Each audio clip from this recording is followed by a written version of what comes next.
Welcome back to the Wiccan Forum. Tonight we have Manny with us as our guest. We did the flower moon of May, which Manny officiated. Would you like to explain something about how this moon deals with last month's full moon, the seed moon? Yes, well, as Steve just said, last month's full moon was the seed moon, which is typically where people would plant seeds in their garden, and you know, after the April showers, you get May flowers, which is what this month's full moon is, the flower moon. So they go hand in hand because you plant the seeds from the April full moon, which becomes May's full moon, the flower moon. Which, of course, is a moon cycle of 30 days, and of course everything starts sprouting. Yes. What made you choose red roses for your altar? Because the colors for this full moon are red, orange, and yellow. And I actually originally wanted to go with a deep red color, but when I saw these roses, I noticed that they were an actual reddish orangey color. They are unique in the sense that they do have an orange overtone to them. Yes, I wanted those as soon as I saw them, so that's what I picked. And I see if you come around this way and you film the altar from the east perspective, you've rearranged your altar slightly. This way you can really see the sun face, and when you had it lit, it was very effective. Yes, because the way I like to have everything centralized, but the problem with that is the flower vase was always in front of the candle holder, and you couldn't see it.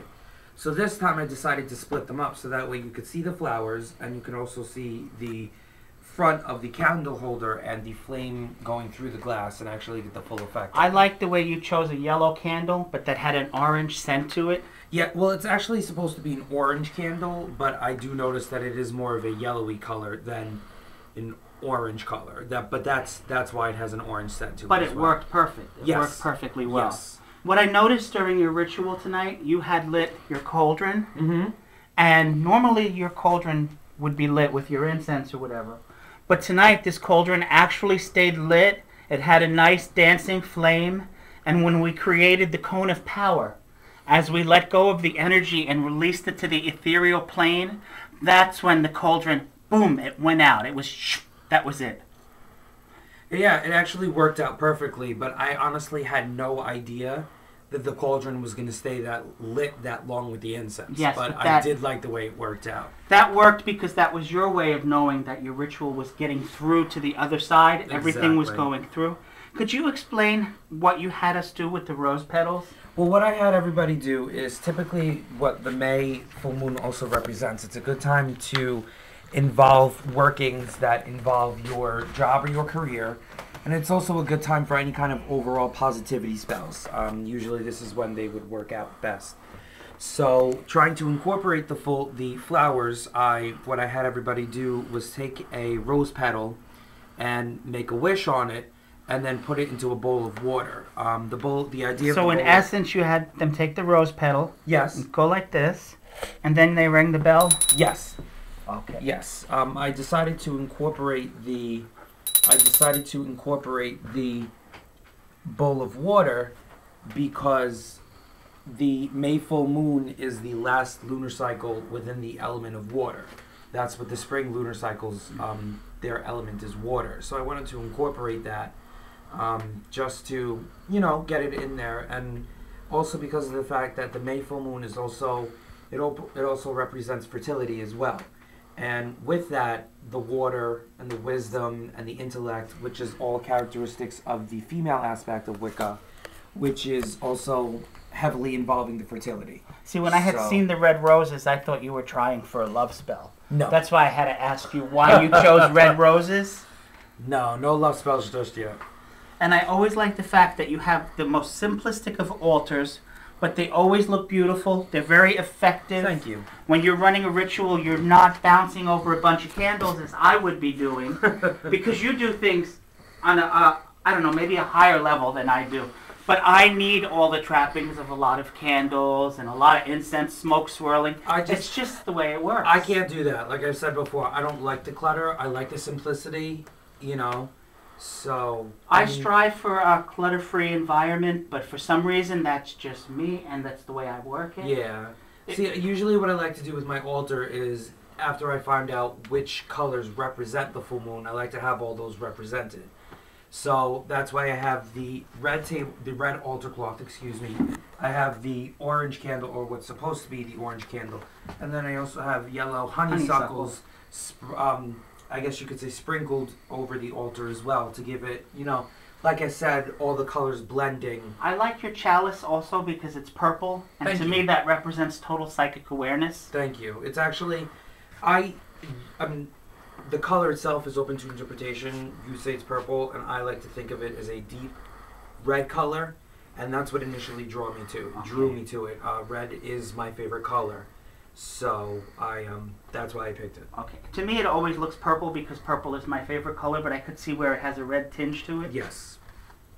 And it's also got that, you know, no matter what color it is, it's also the altar cloth goes see-through through as well. Gives it a... So exactly, you know, kind of blends with the color of the altar cloth. So. Well, that's cool that it's see-through because you're also seeing between the veils of reality from one realm to another realm. Yes. Is there anything you would like to add to?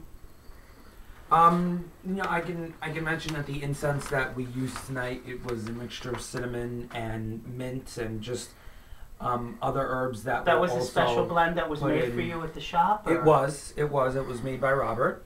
Thank you. Because again, the herbs for this month's full moon were cinnamon and any kind of mint. So I wanted to get those incorporated, and I also asked if any kind of herbs that were good for positivity be added as well. The interesting peppermint brings awareness, right? Yes. The interesting thing that I find with the incense, last week for the psychic fair we had a fabulous day, and I was burning a lot of incense, and someone had mentioned to me that I should just burn herbs. But I'm so used to using incense, and tonight I'd seen you using the herbs, I may try that myself. Yes, it actually worked out quite well, because like I said, I didn't expect it to stay lit for that long. And then I also had the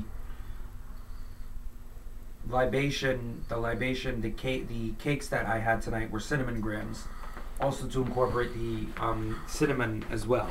So, and then we had just regular green tea for the ale. So, courtesy of Arizona. Well, that's cool. And I noticed that you always use the one besom. Yes. That is just so awesome. This I like because it's kind of old-fashioned. It reminds me of the one I used in my Yule ritual. And I can't find anything like that. I do like it. I mean, it was made specially for me, and, you know, it's got, besides red, I also favor the color black, so I don't have a need to use anything else. That works. Yes. So aside from the rituals representing what we're having them for, to me they're also supposed to represent... They have to represent your inner essence. Exactly. And we would all do the same type of a ritual for the same purpose, but three of us, we would do it three totally different ways with different incenses and different oils. But it works, whatever works for you. Last year at the flower moon, we did that beautiful pentagram, and we had each attached a flower. And I think this year for the July full moon, I'm going to burn those flowers in the cauldron to set off our wishes to the ethereal realm. Yes. So it was a good idea. And thank you for the ritual. It was wonderful. Well, thank you. I'm glad it was enjoyed.